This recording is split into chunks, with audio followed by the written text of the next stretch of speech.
સાગુજી આજથી તમે કોઈને ભાગતા જોયા?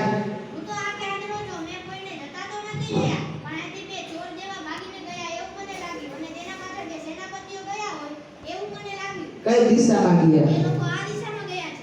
ધન્યવાદ.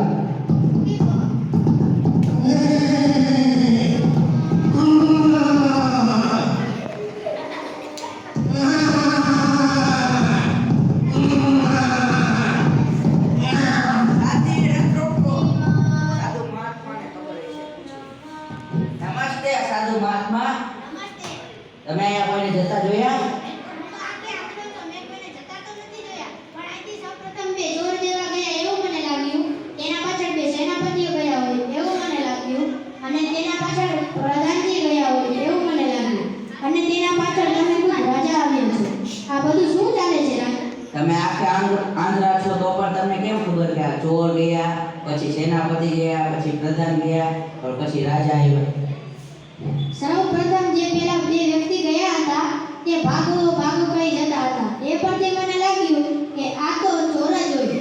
તેના પાછળ જે બે વ્યક્તિ આવ્યા તેને મને સાધુડો કહી બોલાવ્યો, એના પરથી મને લાગ્યું કે આ તો સેનાપતિ જ હોય. તેના પાછળ એક વ્યક્તિ આવી મને સાધુજી કહી બોલાવ્યો, એના પરથી મને લાગ્યું કે આ પ્રધાનજી જ હોય. તેના પાછળ તમે ખુદ રાજા આવ્યા, તમે મને સાધુ મહાત્મા કહ્યું.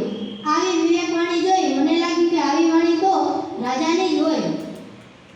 રાજન, માણસ હંમેશા તેની વાણી પરથી જ ઓળખાતો હોય છે. ખૂબ ખૂબ આભાર. સુખી ભવ.